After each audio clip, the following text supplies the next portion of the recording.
Assalamualaikum warahmatullahi wabarakatuh. Dulu, aku hanyalah bayangan malam yang tak punya arah. Setiap langkahku penuh penyesalan, tapi mulutku pandai menyembunyikannya di balik senyuman. Dunia memanggilku dengan julukan yang menyakitkan. Dan aku menerimanya, karena aku pikir itulah satu-satunya jalan hidupku. Namun segalanya berubah saat seseorang dengan jubah putih datang. Bukan untuk menghakimi, tapi untuk menunjukkan pintu pulang yang telah lama kuabaikan. Aku pun terpaksa menerima pinangan yang tak pernah aku impikan, demi sebuah harapan baru. Kini aku bertanya pada diriku sendiri, apakah masa lalu benar-benar bisa dikubur oleh taubat dan cinta? Selamat datang di channel Tuan Story, tempat di mana setiap kisah punya makna, setiap cerita menyimpan hikmah, dan setiap drama kehidupan mengajarkan kita tentang cinta, sabar, dan iman.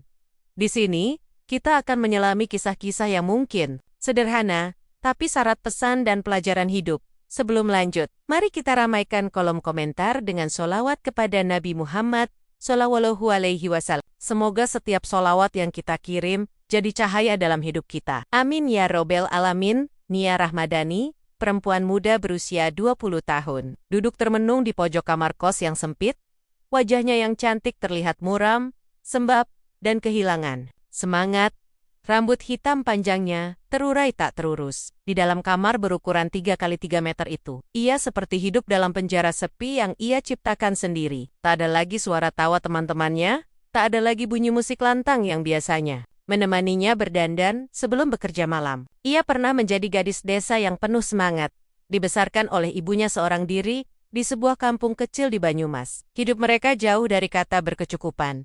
Nia tumbuh dengan harapan bisa membantu ibunya suatu hari nanti. Namun, saat usianya baru 17 tahun, sang ibu jatuh sakit. Dan tak ada yang bisa mereka andalkan, selain utang dan janji kosong dari saudara yang makin menjauh. Dengan tekad kuat, Nia merantau ke kota. Ia percaya, di kota ia bisa bekerja dan mengubah nasibnya. Seorang kenalan lama menawarkan pekerjaan sebagai SPG di sebuah butik. Awalnya terlihat menjanjikan, tapi ternyata semua hanyalah ilusi. Tak sampai sebulan, ia dijebak masuk ke dunia hiburan malam. Dunia yang gemerlap di luar, tapi gelap di dalam. Dunia yang membuat banyak orang tersenyum saat melihatnya, namun membuat hatinya menangis setiap malam. Pekerjaannya membuatnya cepat dikenal. Tubuhnya yang semampai dan wajahnya yang manis menarik banyak pelanggan. Ia tak pernah menyangka hidupnya akan seperti ini. Menerima ajakan pria asing yang hanya peduli pada fisik, bukan perasaan. Tiap malam ia pulang dengan amplop tebal.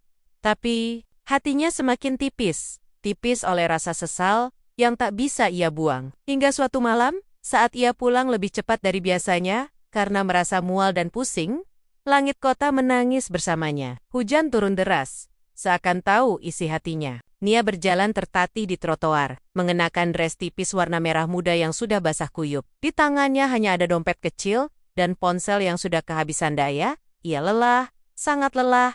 Ia duduk di tepi jalan, membiarkan air hujan membasahi wajahnya, berharap dingin bisa menenangkan pikirannya yang kacau. Saat itulah, seorang pria tua bersorban putih berhenti di depannya. Ia mengenakan gamis panjang dan membawa payung hitam. Wajahnya teduh, sedikit asing, namun tak mengancam, tak seperti pria-pria yang biasa menghampiri Nia saat malam menjelang.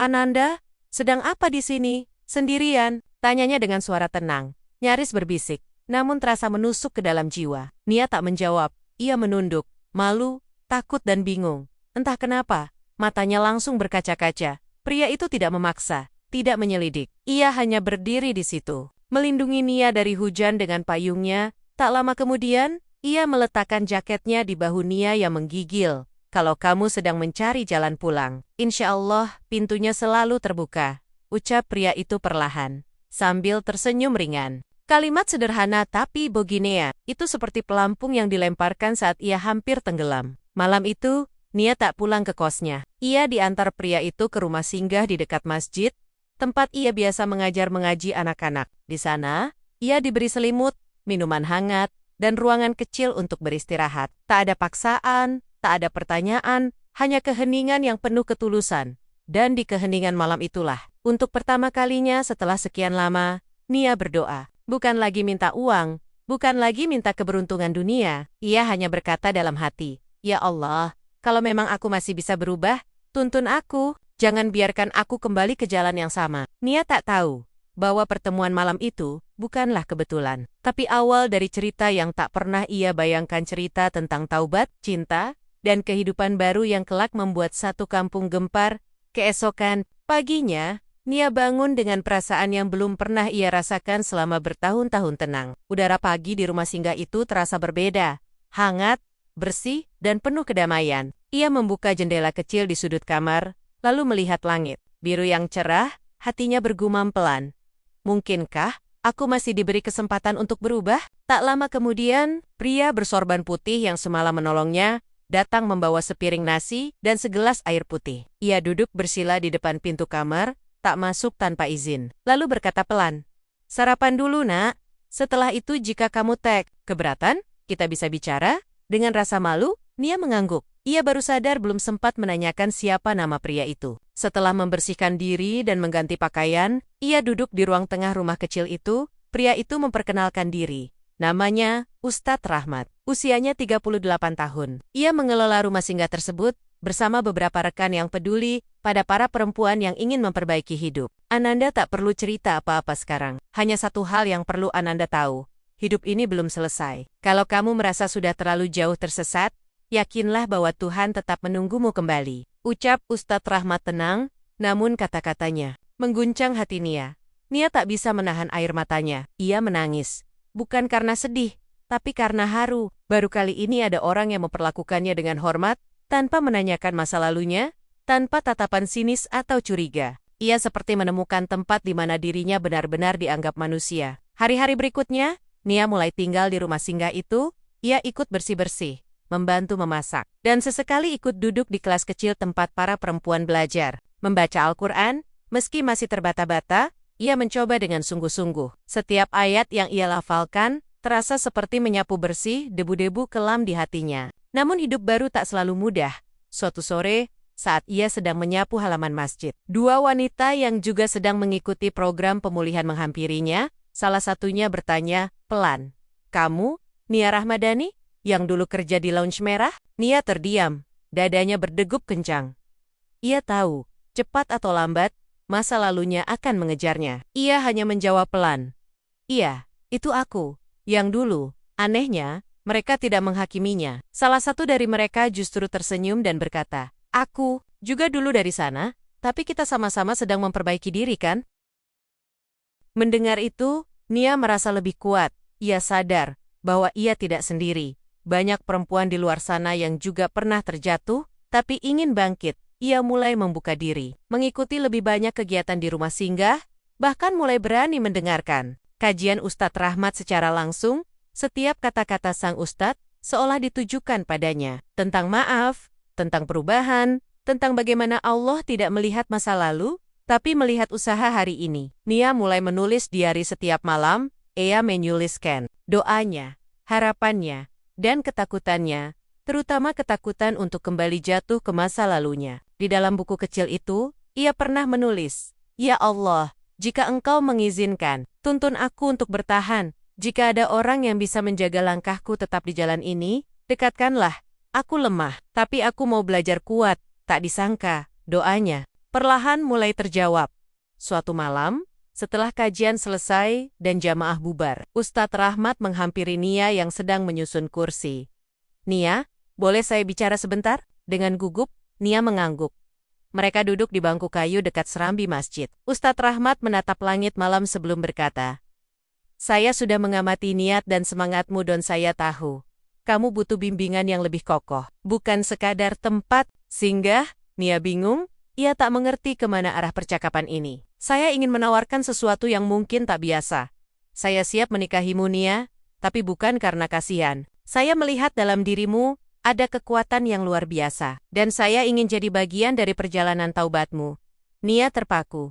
Dunia seolah berhenti berputar. Ia tak tahu harus menjawab apa, tapi di dalam hatinya, doa yang selama ini ia bisikan terasa mulai dijawab oleh semesta. Nia terdiam cukup lama. Ucapan Ustadz Rahmat tadi menggema di kepalanya berkali-kali. Menikah dengan seorang ustadz, bukan karena ia tak bersyukur, justru ia merasa tak pantas. Ia hanyalah seorang perempuan muda yang masih bergulat dengan luka masa lalu. Sementara di depannya kini duduk seorang lelaki yang dihormati banyak orang, berilmu, dan punya kedudukan di hati masyarakat. Ustadz, saya ini siapa? Lirih Nia akhirnya bersuara. Saya datang ke sini membawa dosa, membawa cerita yang bahkan saya sendiri tak berani membukanya. Bagaimana bisa Ustadz memilih saya? Ustadz Rahmat tersenyum. Tenang seperti biasanya. Justru karena kamu berani mengakui semua itu Nia, banyak orang menyimpan kesalahan, tapi terus menutupinya dengan kepura-puraan. Tapi kamu ingin berubah. Dan saya percaya, Parempion Yang sungguh ingin berubah. Jauh lebih mulia dari mereka yang berpura-pura sempurna. Nia menunduk. Matanya berkaca-kaca. Ia tidak pernah menyangka, seseorang akan melihatnya seperti itu bukan dari masa lalunya, tapi dari kemauan dan tekadnya hari ini. Tapi tetap saja, di dalam hatinya ada ketakutan. Dunia luar belum tentu akan semurah hati itu menerimanya, bahkan sebagian penghuni rumah singgah saja masih menatapnya setengah percaya. Tawaran itu tidak ia jawab malam itu. Nia meminta waktu. Ia ingin beristikarah, ingin menenangkan pikirannya. Dalam doanya malam itu, ia menangis lebih dalam dari sebelumnya. Ia meminta petunjuk, meminta keberanian. Ia tahu, keputusan ini bukan hanya soal dirinya, tapi juga soal bagaimana ia akan menghadapi pandangan masyarakat, tudingan, bahkan mungkin celaan. 2 hari kemudian, Ustadz Rahmat mengundang keluarganya yang tinggal di luar kota. Ia memperkenalkan niat baiknya secara resmi. Pihak keluarga awalnya terkejut, tapi setelah mendengar penjelasan Ustadz dan melihat kondisi Nia yang kini jauh berbeda dari cerita kelamnya, mereka luluh. Ibu dari Ustadz Rahmat bahkan berkata, kalau dia memang sungguh-sungguh ingin berubah, kita tidak boleh jadi penghalangnya. Tak lama setelah itu, kabar lamaran tersebut mulai tersebar. Awalnya hanya dari mulut ke mulut, tapi kemudian sampai ke telinga para tetangga, pengurus masjid, bahkan ke media sosial. Komentar pun bermunculan, ada yang mendukung. Tapi tak sedikit pula yang mencibir, Ustadz Rahmat menikahi perempuan dari dunia malam, kenapa bukan janda yang jelas-jelas? Terhormat, jangan-jangan, ini semua karena godaan fisik semata. Kata-kata itu seperti hujan deras di hati Nia. Ia tahu, sebagian orang memang sulit melihat perubahan. Mereka lebih mudah menghakimi berdasarkan masa lalu daripada memahami perjalanan seseorang ke masa depan. Tapi Nia sudah berjanji dalam hatinya, jika ia diterima oleh laki-laki sebaik Ustadz Rahmat, ia tidak akan menyia-nyiakan kesempatan itu. Hari pernikahan ditetapkan secara sederhana, hanya dihadiri keluarga dekat dan beberapa pengurus masjid. Nia mengenakan gamis putih yang ia jahit sendiri di rumah singgah. Tak ada riasan tebal, tak ada musik atau pesta, tapi suasana terasa hangat. Seolah semua luka yang pernah ia bawa, perlahan mulai sembuh di hari itu. Ketika ijab kabul diucapkan oleh Ustadz Rahmat dengan suara tegas, namun penuh makna, air mata Nia jatuh pelan. Bukan karena sedih, melainkan karena syukur yang tak bisa ia bendung. Ia merasa seperti dilahirkan kembali, bukan sebagai perempuan dengan masa lalu yang kelam, tapi sebagai istri dari lelaki yang melihat hatinya, bukan bayang-bayang masa lalunya. Namun, malam setelah akad itu, sesuatu terjadi. Bukan kegembiraan seperti yang dibayangkan banyak orang, tapi sesuatu yang diam-diam menyelimuti hati Nia dengan kecemasan. Akankah semua orang bisa menerima kenyataan ini? Akankah ia kuat menghadapi sorotan dan cibiran? Saat itu, di dalam kamar yang baru ia tempati sebagai istri, ia duduk memeluk lutut di pojok ranjang, menggenggam mushaf kecil yang selalu ia bawa sejak tinggal di rumah singgah. Ustadz Rahmat datang, mendekat, lalu duduk di sebelahnya. Tanpa banyak kata, "Kamu masih takut?" tanyanya lembut. Nia mengangguk, tak berani menatap mata suaminya. "Saya takut, orang-orang tak akan pernah berhenti membicarakan masa lalu saya." Ustadz Rahmat menarik napas dalam. "Biar mereka bicara, Nia. Yang penting kamu tahu siapa dirimu hari ini, dan saya tahu siapa kamu di mataku. Kita tidak bisa mengubah masa lalu, tapi kita bisa menentukan bagaimana hari ini dan esok akan berjalan." Dan malam itu, di tengah keheningan rumah yang baru ia masuki sebagai seorang istri, Nia sadar bahwa perjalanannya baru saja dimulai, bukan untuk mencari pengakuan dari dunia, tapi untuk membuktikan bahwa seseorang bisa benar-benar berubah asalkan diberi kesempatan, dan asalkan tidak menyerah. Hari-hari pertama pernikahan Nia dan Ustadz Rahmat dijalani dengan tenang dan sederhana. Meski tak ada bulan madu ke tempat istimewa, Nia merasa cukup hanya dengan rutinitas baru sebagai istri. Setiap pagi ia menyiapkan sarapan, lalu duduk bersama suaminya membaca Al-Quran, atau sekadar berbincang tentang hal-hal ringan. Namun, ketenangan itu tak berlangsung lama. Beberapa hari setelah pernikahan mereka viral di media sosial lokal, sebuah unggahan mengejutkan muncul di salah satu akun gosip. Foto lama Nia yang dulu beredar di lingkungan tempat ia bekerja malah muncul kembali, kali ini disertai tulisan yang bernada menyudutkan.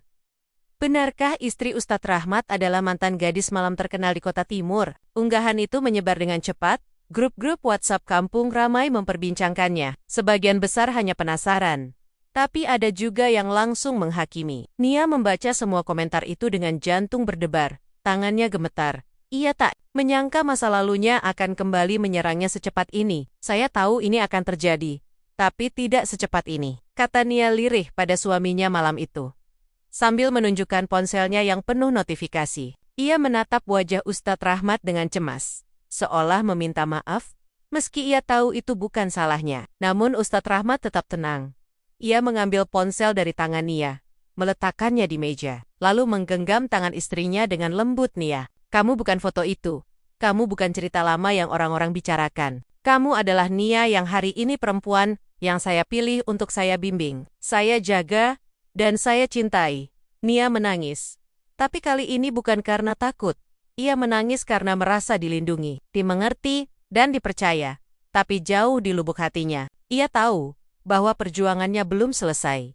Menerima kebaikan dari orang yang mencintainya memang menguatkan. Tapi menerima cemooh dari orang-orang yang tak mengenalnya sama sekali, itu perjuangan yang berbeda.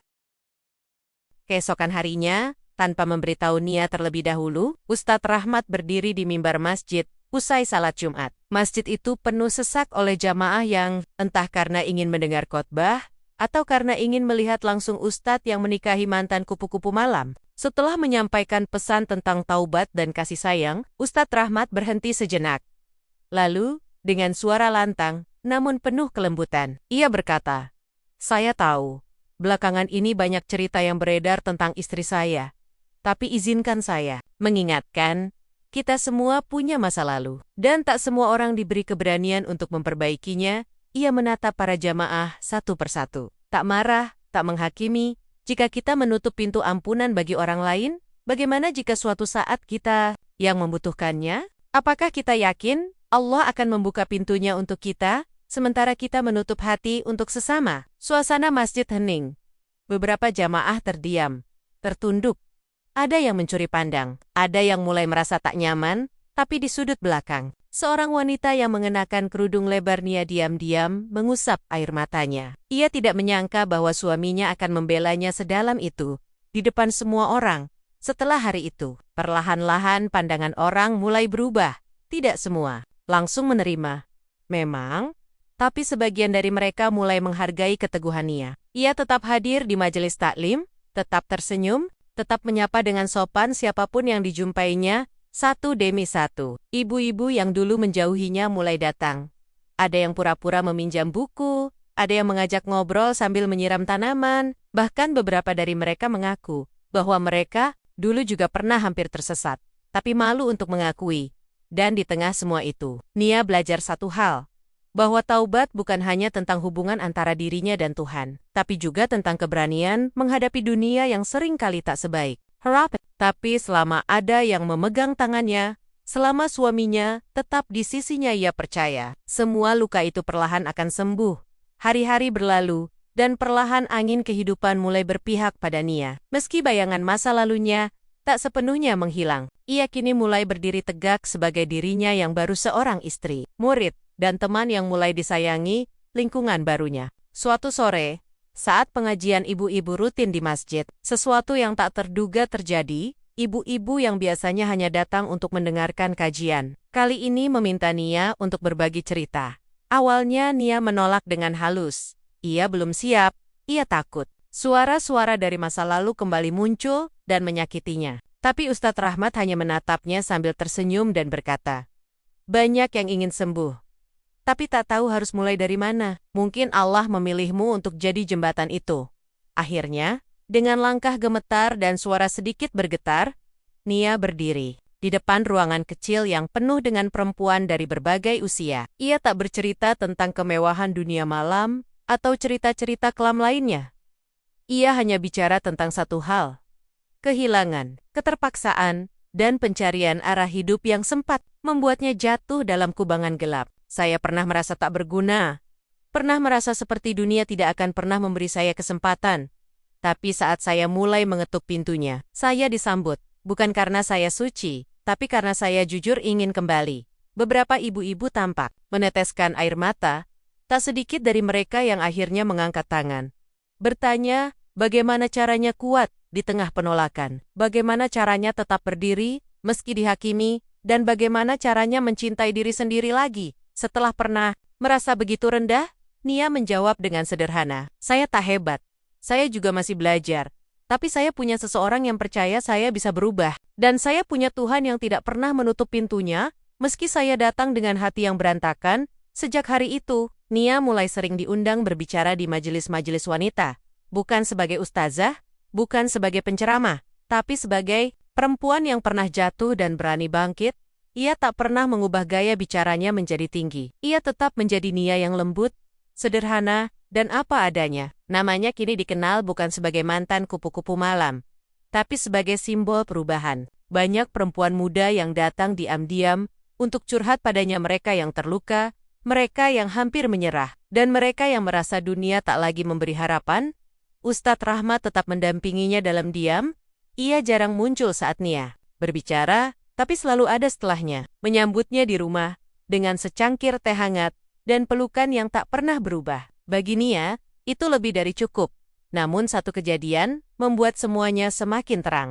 Sebuah stasiun televisi swasta datang ke masjid mereka, ingin mengangkat kisah Nia sebagai inspirasi Ramadan. Awalnya, Nia ragu, tapi setelah berdiskusi dengan suaminya dan para pengurus masjid, ia menunjukkan asal tidak ada yang membahas masa lalunya dengan cara yang tidak pantas. Dan saat tayangan itu disiarkan, jutaan pasang mata menatap sosoknya yang sederhana, duduk di ruang tamu kecil, berbicara dengan lirih namun pasti. "Saya tidak sempurna, bahkan mungkin saya adalah contoh dari orang yang dulunya jauh dari baik. Tapi saya mencintai Tuhan saya, dan saya ingin hidup saya hari ini menjadi bukti bahwa cinta itu bisa membawa siapapun pulang." Tak lama setelah tayangan itu, pesan masuk membanjiri ponsel Nia. Ada yang mengucap syukur, ada yang minta didoakan, dan ada pula yang akhirnya berani mengakui bahwa mereka juga pernah salah, tapi kini ingin berubah. Dan di antara semua pesan itu, ada satu yang membuat Nia terdiam lama. Sebuah pesan singkat dari seseorang yang tak menyebutkan nama. "Terima kasih telah berani bicara. Kini aku juga berani meninggalkan dunia yang sama. Semoga kita bisa bertemu di jalan yang baru ini.